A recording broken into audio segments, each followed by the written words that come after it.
1974 was the year everything changed. Personally, figured I was watching something that somebody else would never see again in the world. Americans learned the president wasn't untouchable, or even that trustworthy, causing a ripple effect of disillusionment. But the year also saw a microbus full of classic shows, movies, and music make their mark on pop culture history. And two sports heroes made the most dramatic statements of their careers. We're going to talk about the news, culture, sports, and entertainment, and all that was weird in the 70s. This is Timeline.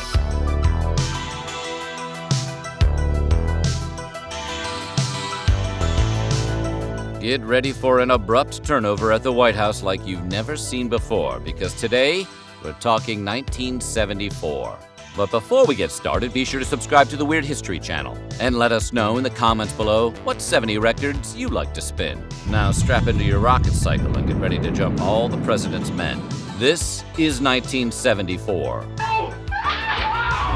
The year would start off as an important moment for nerddom, as the fantasy role-playing game Dungeons & Dragons made its debut in January. Initially developed by Dave Arneson and Gary Gygax, and published by the group's homegrown company, Tactical Studies Rules, D&D borrowed heavily from miniature wargaming and Tolkien's Lord of the Rings to become the first tabletop RPG. While it initially frightened mothers around the world, resulting in a brief satanic panic, and a pretty quaint movie starring a young Tom Hanks, I have spells. I'm going to fly. D&D has hung around like a lich in a tomb for over 40 years, giving creative nerds around the world a groovy new social outlet.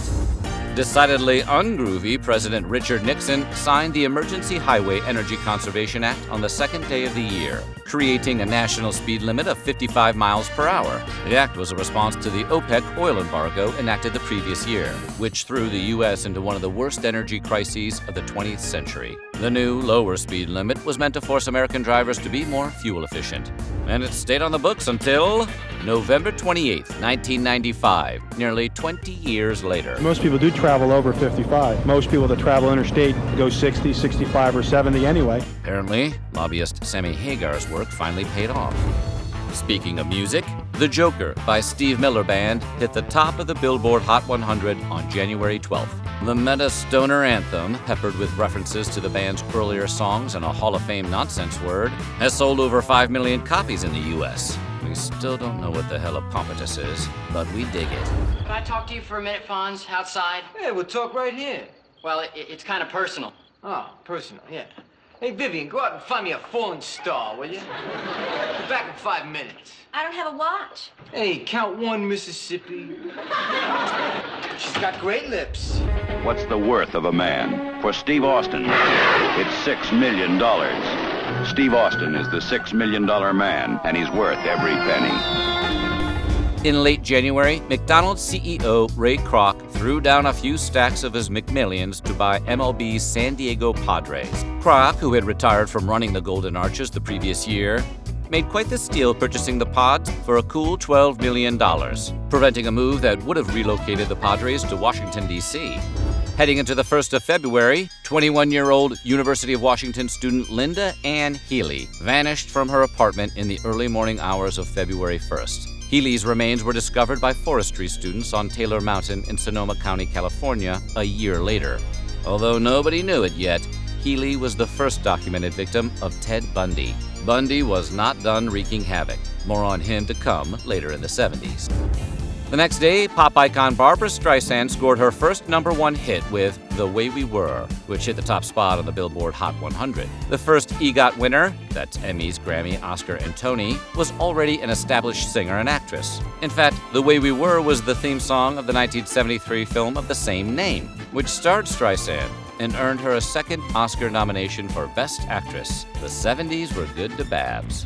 2 days later, 19-year-old heiress Patty Hearst was abducted from her apartment by the Symbionese Liberation Army on February 4th. The leftist terrorist organization dragged Hearst, who was millionaire publisher William Randolph Hearst's granddaughter, into their car in a hail of gunfire and demanded that the Hearst family distribute millions of dollars of food to needy people across California. Mr. Hearst wants to save his daughter. Each Tuesday, Thursday, and Saturday for 4 successive weeks, each person with one of the listed cards can go to to publicize stores and pick up their food. The family attempted to comply, but the kidnappers didn't release Patty. Something much more unexpected happened. 2 months after her abduction, a surveillance camera caught Hearst helping the SLA rob a bank in San Francisco. She then released a statement declaring that she had willingly joined the organization.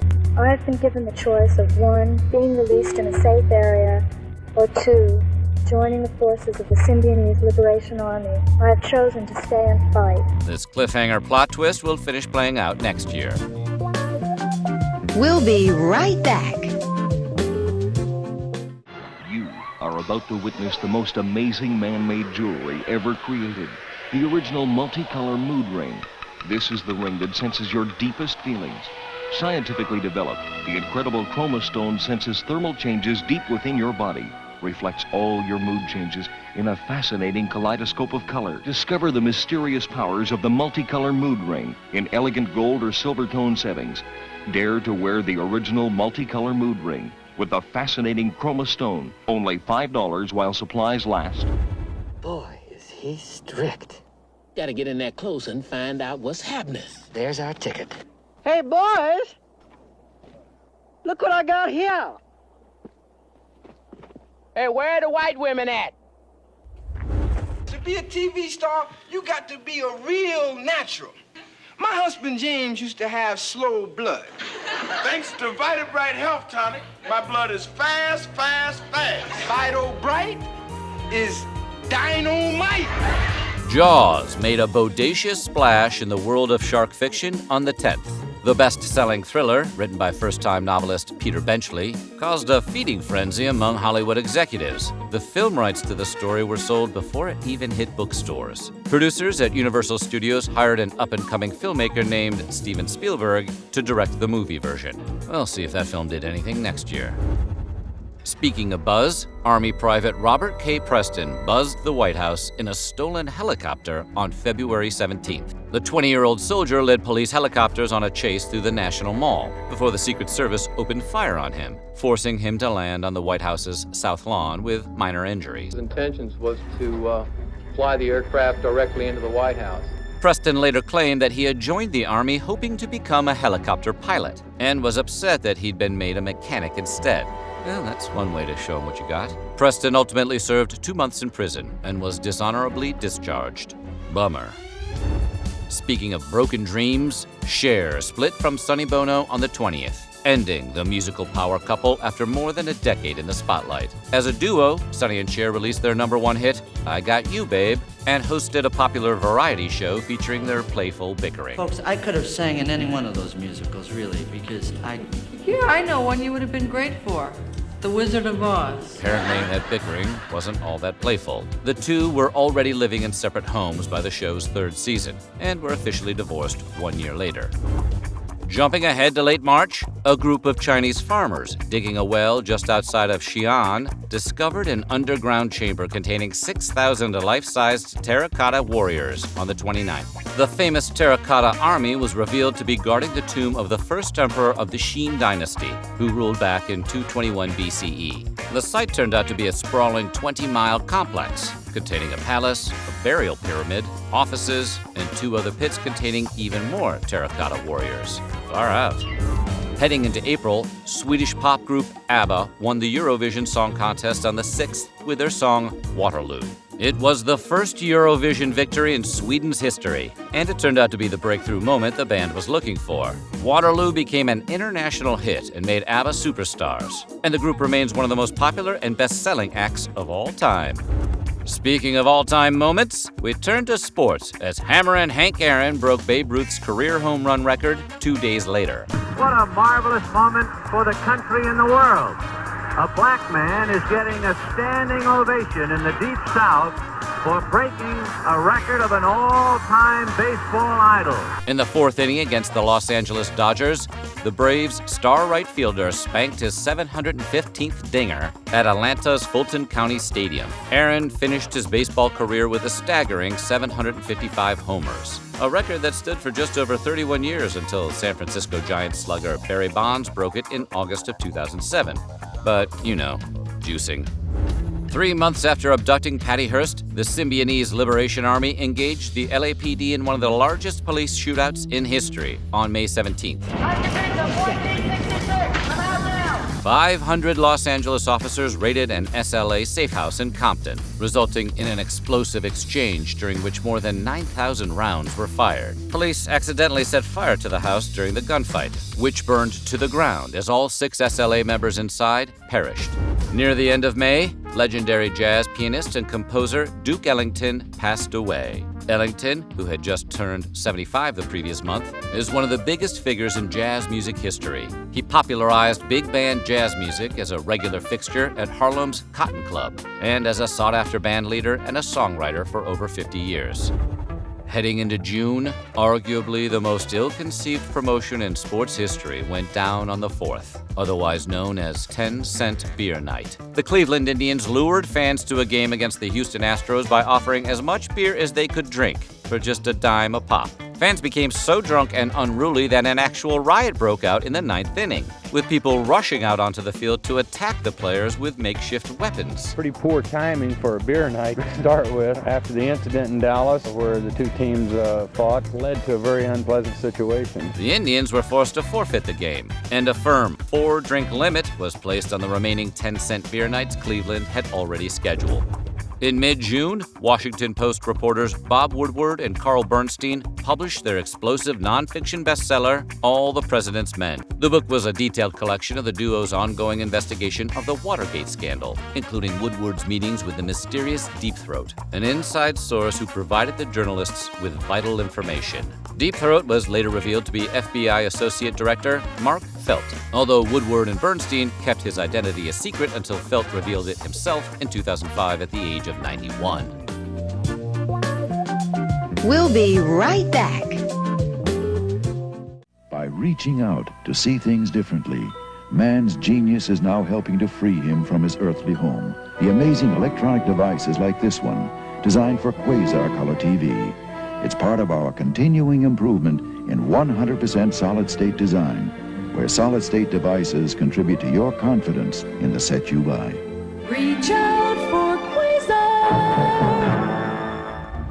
The first Universal Product Code, or UPC code, was scanned on June 26th in Troy, Ohio, to sell a pack of Wrigley's chewing gum.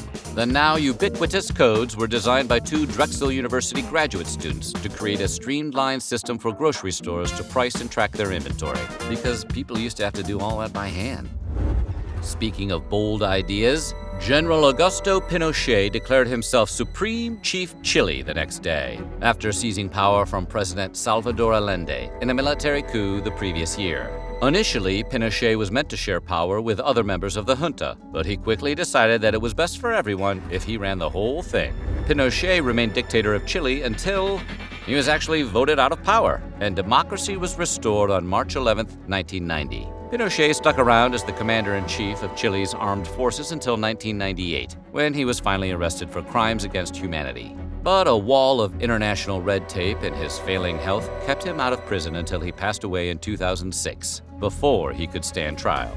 3 weeks later, former Beatle John Lennon was ordered to vacate the United States in 60 days on the 18th of Hey July. Yeah, we know he didn't write that song, but he should have. Come on, it's about his son. The deportation stemmed from a 1968 marijuana charge the songwriter had received in the UK. Lennon's strong anti-war stance, coupled with his popularity among young Americans, made him a target of the Nixon administration, who believed he posed a serious threat to Nixon's re-election. But the walrus wouldn't have to sweat Tricky Dick much longer. More on that after a quick word from Charles Bronson and the Professor.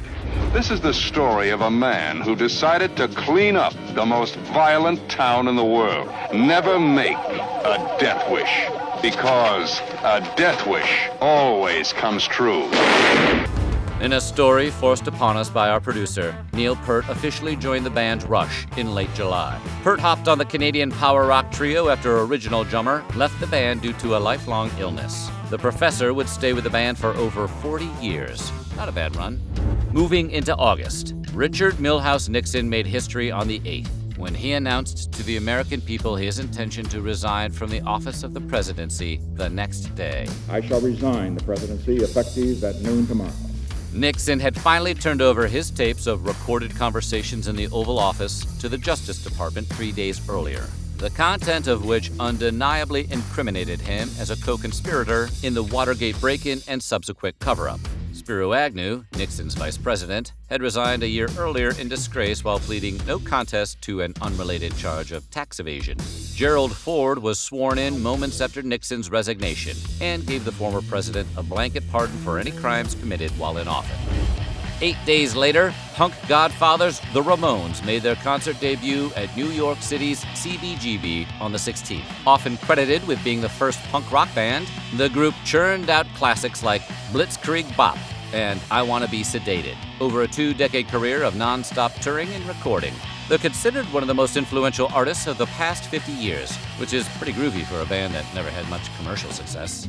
Hero pilot Charles Lindbergh took his final flight on August 26th, passing into the clouds at age 72. Lucky Lindy made history in his small monoplane, the Spirit of St. Louis, when he became the first person to complete a solo flight across the Atlantic Ocean on May 21st, 1927. He made history a second time under much more tragic circumstances, when his young son was abducted from his home on March 1st, 1932, and found dead several months later. The kidnapping and subsequent slaying of Charles Jr. became known as the crime of the century. Staying with aviation news as we move into September, the SR-71 Blackbird flew from New York City to London in under 2 hours on the 1st of September, setting the speed record for transatlantic travel that stands to this day. The Lockheed jet, piloted by Air Force Majors James Sullivan and Noel Whitfield, completed its journey in 1 hour and 45 minutes, touching down in London in less time than it takes to watch a Grateful Dead concert. Wow, where does it go? Come on, let's go down and see. The time doorway cannot be used for anything until this paradox is resolved. But that means we'll be killed! You have a fine grasp of the obvious. Legendary Daredevil and every 70s boy hero, Evel Knievel, attempted to jump a rocket-powered motorcycle over Idaho's Snake River Canyon on September 8th. The stunt was actually a compromise. Knievel had originally intended to jump the Grand Canyon, but the man told him absolutely not. Suits, they always harsh everyone's groove. Unfortunately, a parachute deployed too early, cutting the jump short in less than spectacular fashion. When I punched that fire button and that thing hit, all I saw was blue sky, but then I lost all perspective. I may have blacked out, I don't know. Luckily, and for once, Knievel walked away with relatively minor injury. It's all right, everything's all right. What? There were 2 raccoons. The one that killed the chickens. It's Jasper out there now. He sat up and begged. It was the prettiest sight I ever saw. Why don't you guys go back to Disneyland and leave me alone, huh? Well, I hope nobody forgot the peanut butter sandwiches. If Agent Slater lays a hand on me, I'm going to close up like a cherry stone. You're going to be talking to my lawyer. Who's doing your material? It's really monotonous. The month of October would begin with a landmark horror film. What happened was true, just as terrifying as being there. The Texas Chainsaw Massacre. After you stop screaming, you'll start talking about it. TV lost one of its most influential figures on October 13th, when popular variety show host Ed Sullivan passed away at age 73. Sullivan's eponymous weekly program, The Ed Sullivan Show, had ended just 3 years earlier in 1971. That's one way to enjoy retirement. We'll be right back. You can go to Sambo's day or night. The food is good, the price is right. You can eat dinner anytime. And you can dine for $1.99 at Sambo's. Now, till May 11th, our dinner special is Sambo's all-beef chopped steak, chili and beans, soup or salad, dinner bread, beverage, and dessert. Something good is always cooking at Sambo's. The United States Air Force got into the Halloween spirit by launching one of the most frightening weapons in history on October 25th. An ICBM, or Intercontinental Ballistic Missile, was successfully dropped from a plane for the first time as part of America's strategy to develop more mobile methods of delivering nuclear payloads. Previously, ICBMs had to be launched from stationary underground silos or from nuclear submarines. The test did not help escalating Cold War tensions. 5 days later, Muhammad Ali defeated George Foreman during the legendary Rumble in the Jungle bout in Kinshasa, Zaire, to become the world heavyweight champion for a second time. Ali let Foreman wear himself out using his famous rope-a-dope technique, for the first 7 rounds before striking with a flurry of his own to KO the reigning champ in the final seconds of round 8. The Rumble in the Jungle remains one of the most celebrated fights in boxing history. We next go to space, where the first message from Earth was transmitted into the stars on November 16th. Known as the Arecibo message, because it was sent from the Arecibo radio telescope in Puerto Rico, the transmission contained formulas and equations describing DNA, as well as some figures about the planet's population and a return address, should any aliens ever want to come visit. The message was meant more as a demonstration of human ingenuity and technology rather than an earnest attempt to contact aliens, even though Carl Sagan did help create it. 5 days later, Congress overrode Gerald Ford's presidential veto to expand the Freedom of Information Act and strengthen the Privacy Act of 1974. Both measures were a direct response to the Watergate scandal, designed to make the government more transparent and accountable, and to limit the government's ability to surveil its own people. According to documents declassified in 2004, Ford was encouraged to try to slap the bill down by Donald Rumsfeld and Dick Cheney. Speaking of old people, the most complete skeleton of an early human ancestor yet discovered was found in Ethiopia 3 days later. The fossilized skeleton of Australopithecus afarensis was uncovered by a team of scientists led by American paleoanthropologist Donald Johanson and French geologist Maurice Taïeb, and was nicknamed Lucy after the Beatles' song Lucy in the Sky with Diamonds.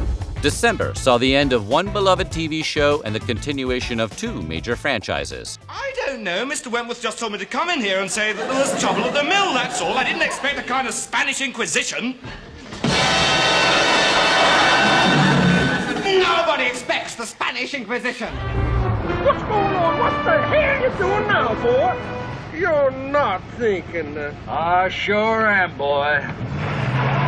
Never heard of Evel Knievel?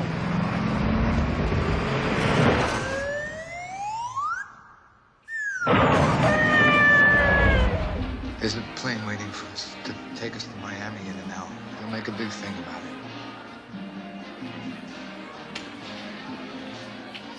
I know it was you, Fredo. You broke my heart. You broke my heart. Little-known guitarist Lindsey Buckingham and singer Stevie Nicks closed out the year by joining the rock group Fleetwood Mac on December 31st. The duo had recorded an album the previous year under the name Buckingham Nicks. Although Fleetwood Mac had previously enjoyed some success, the addition of Buckingham and Nicks would jettison them to global superstardom. But we'll hear more about that in a future episode.